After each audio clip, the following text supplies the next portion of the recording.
Imagine waking up one day, checking your wallet, and realizing that the money you worked for yesterday is suddenly worth less than the paper it's printed on. Not because of a heist, not because of a bank robbery, but because of something far more subtle, far more insidious. A quiet, invisible force that slowly erodes your wealth while no one seems to notice or care. This is inflation. And what if I told you that, in many ways, it is the most elegant form of theft ever invented? Today, we're going to unravel the shocking history of inflation, the key figures who shaped it, the crises it caused, and the patterns that keep repeating right up to our modern era. By the end, you'll see that inflation isn't just an economic concept, it's a story of power, manipulation, and consequences that affect every single one of us. To understand inflation, we need to go back centuries before central banks, before modern economies, even before paper money became common. In ancient times, wealth was tangible. Gold, silver, grain, livestock. You could see it, touch it, and store it. But with tangible wealth came limits. Kings and governments couldn't expand their armies or fund massive projects without, stealing, taxing, or coercing. Enter coinage. Governments began minting coins, and for a while this seemed like a fair system. Each coin had intrinsic value in its metal. But the temptation to lighten coins reduce the precious metal content while keeping the same face value proved irresistible.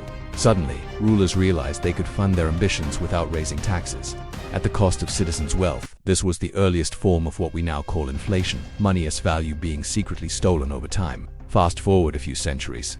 Paper money is introduced, initially backed by gold or silver. It promises to be a more flexible tool for trade. But governments quickly discover its darker potential. Print more, spend more, and watch as the gap between promise and reality widens again, quietly stealing purchasing power from ordinary people. Some of the first architects of this system were European monarchs and early central bankers who, knowingly or not, pioneered the techniques that would evolve into modern inflation. One of the earliest massive examples came in 16th century Spain. The New World had just flooded Europe with gold and silver from the Americas. On paper, Spain was suddenly unimaginably wealthy. In reality, prices skyrocketed, and ordinary Spaniards found their savings worthless almost overnight. Historians call it the price revolution, but at its heart it was simple: more money chasing the same amount of goods.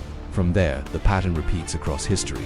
The Weimar Republic in the 1920s is perhaps the most infamous example. Hyperinflation so extreme that people carried wheelbarrows of cash just to buy bread. But here's the twist: it wasn't just the fault of bad policy or war reparations. It was a system designed to extract value from a population again, elegantly disguised as monetary policy. Every new banknote issued was, in effect, a tiny theft from anyone holding old money.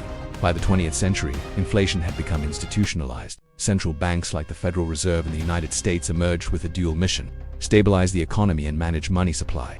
On the surface, this seems rational, even benevolent. But behind the scenes, every time a central bank injects more money into the system, it erodes the value of existing currency. It's legal, it's sanctioned, and it's systematic. The elegant theft is now invisible, woven into the very fabric of modern economies. Key figures like John Maynard Keynes promoted ideas that linked government spending to economic growth, sometimes encouraging deficit spending. Critics warned that unchecked expansion of money would always lead to a hidden redistribution of wealth from the saver to the spender, from the public to the state. Yet, time and again, governments doubled down. History teaches us that this system has limits. Inflation becomes dangerous when it accelerates faster than wages or economic growth. Hyperinflation erupts. Social unrest follows. In 1923, Germany, families burned money to heat their homes because it was cheaper than buying firewood. In Zimbabwe in the 2000s, the economy collapsed, and the currency became essentially worthless. Even moderate inflation, however, has profound consequences. Retirees watching decades of savings evaporate, workers struggling to keep up with rising prices, and governments quietly transferring wealth from those who hold cash to those who borrow or control the system. Elegant, yes, invisible, absolutely devastating. Often, economists and policymakers have tried to stop inflation many times, with varying degrees of success. Interest rate hikes, fiscal austerity, currency reforms, they sometimes work in the short term, but history shows a pattern. As soon as the economy slows or governments feel pressure, the printing presses start again. In this sense, inflation is almost like a hydra cut off one head, and another grows, often worse than before. Even the most famous fixes, like the gold standard, ultimately failed. Nations discovered that strict backing of currency by gold limited their ability to respond to crisis, so they abandoned it, fully embracing the flexibility that allows inflation to persist as a hidden form of wealth transfer. Now, look at the 21st century. Central banks inject trillions of dollars into the global economy in response to crisis, from the 2008 financial collapse to the COVID-19 pandemic. The result: prices soar for food, housing, and energy. Meanwhile, stock markets surge, benefiting those who own assets while ordinary people see their wages lag behind. Sound familiar? It's the same pattern, repeated with astonishing precision across centuries. Consider this.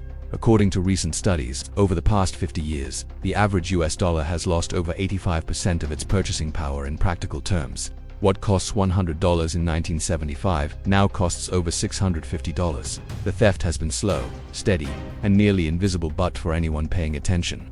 It's painfully real, and it's not just the US. Countries like Venezuela, Argentina, and Turkey have faced catastrophic inflation, echoing the same patterns of government overreach, excessive money printing, and wealth redistribution through hidden means. The lesson is clear. History doesn't just repeats. So, what can we learn from centuries of elegant theft? Inflation is inevitable in any fiat system. It's baked into modern economies and can quietly erode wealth over decades. Those holding cash are the most vulnerable. Assets, investments, and commodities often rise with inflation, but idle money loses purchasing power steadily. Policy solutions often fail or create new problems. From gold standards to interest rate hikes, human behavior and political pressure make perfect control nearly impossible. So, the next time you feel frustrated by rising prices, remember, this isn't random. It's history repeating itself in elegant, almost invisible ways. The real question isn't whether inflation is theft, it's whether we, as individuals, understand it well enough to protect ourselves. If this story fascinated you, hit like, subscribe, and share your thoughts in the comments. Let's dive deeper into these hidden forces shaping our world, because knowledge might be the only defense against the most elegant theft ever invented.